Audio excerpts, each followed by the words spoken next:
clicking sounds, sounds that reveal the presence of radioactive rays. The instrument, a Geiger counter, is converting radioactivity into sounds we can hear. This radioactivity is coming from a small piece of radioactive material inside this plastic cylinder. The small amount of radioactivity coming from the cylinder is harmless. The luminous dial on this watch also gives off radioactive rays, which we hear on the Geiger counter. Even when there's no radioactive material near, the Geiger counter continues to click.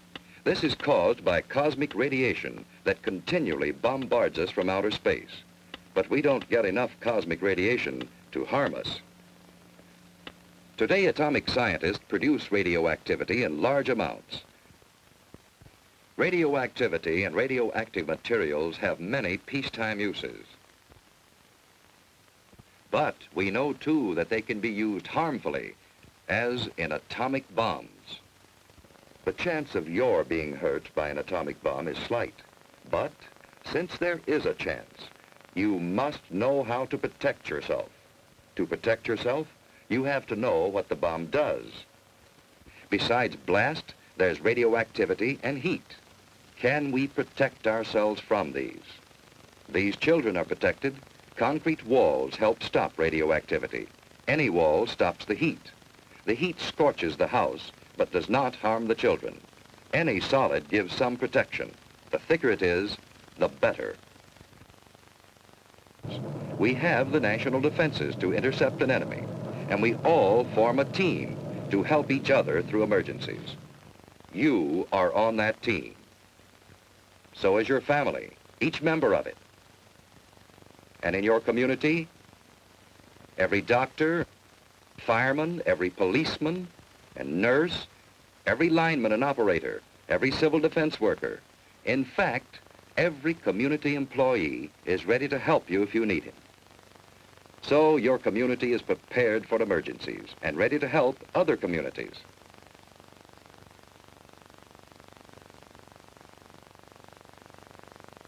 We have state and national headquarters for civil defense. And your city has a civil defense corps. We have a warning system and a system of defense. Yes, we have the equipment and the people for an effective team.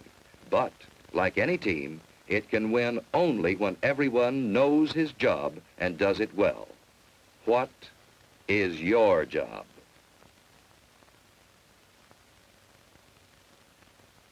What if a warning siren sounds? What should you do? Look for cover, the nearest cover. Don't try to make it home unless home is the nearest place to go. Don't hesitate. Find cover.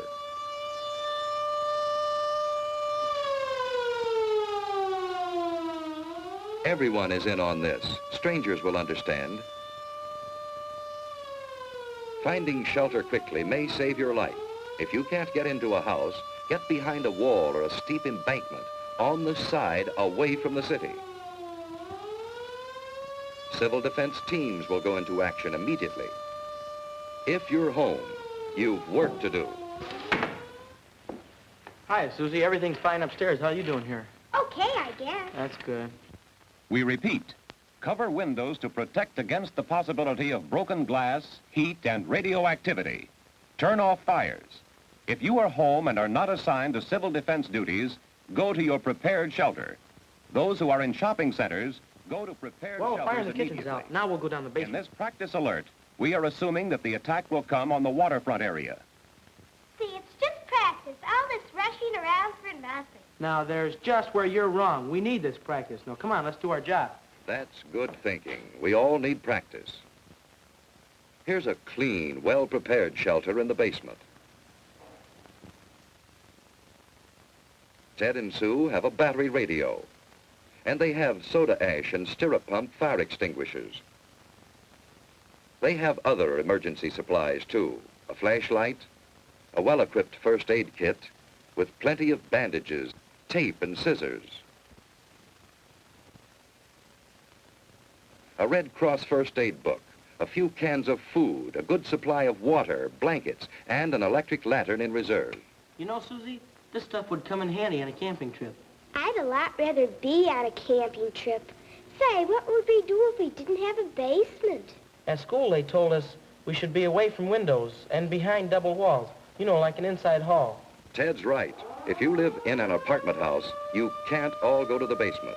Head for a shelter area.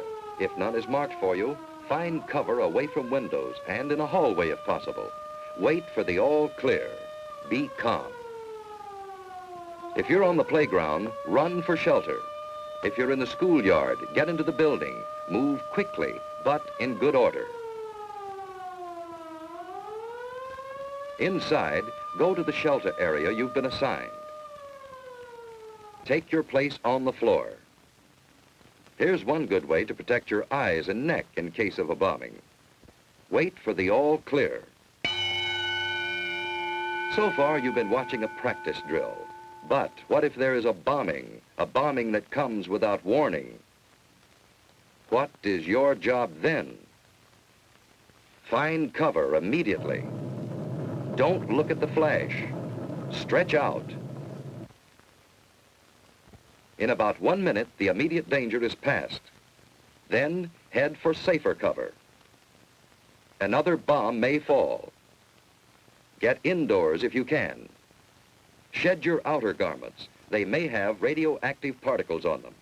If you're home, take shelter and stay down for about 1 minute. By then, the danger from radioactivity, heat, and blast have passed.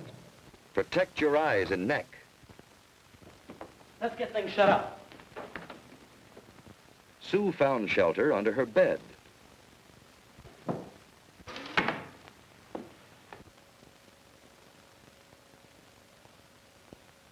It's dead.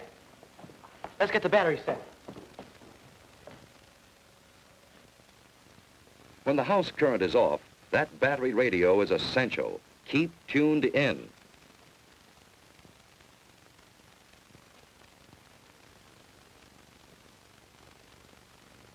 The airburst of 3:01 p.m. was zeroed on Union Station. Heavy damage extends from about 14th Street north to as far south as the waterfront. You know, we're lucky. To Western. That blast was miles Stay from there. undercover unless you have civil defense to... I've just been handed a bulletin. There's been an underwater burst at the waterfront. Water thrown up by the bomb is falling as mist and rain, and it is radioactive. Avoid this radioactive mist and rain. What does he mean which the by wind is blowing south from the radioactive river. mist? All According to what residents Dad give said, necessary the precautions. radioactivity gets into the mist and rain. And if the mist or rain gets on you, it's apt to make you very sick. What would you do about it?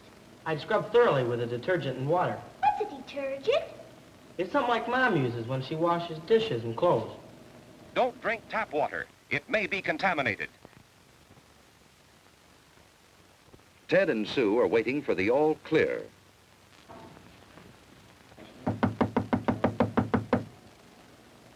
I'll see who it is. Hello, who's there? It's your block warden, Mr. Carlson. Come on in, Mr. Carlson. Hello, Ted. Hello. Ted, this is Mr. Franklin, our radiological monitor. He's here to check for any radioactivity. I saw your mother down the shopping center. She's fine.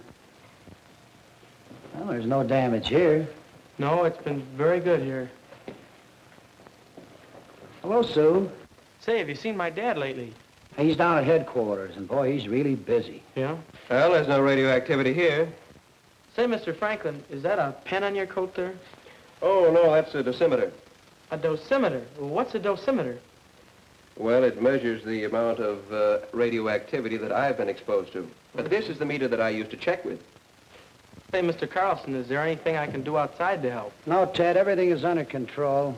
You just stay here till the all-clear signal is given. You've done a good job. Thank you, Mr. Carlson. Bye, Sue. Bye. A good job. That's what everyone must do to be safe.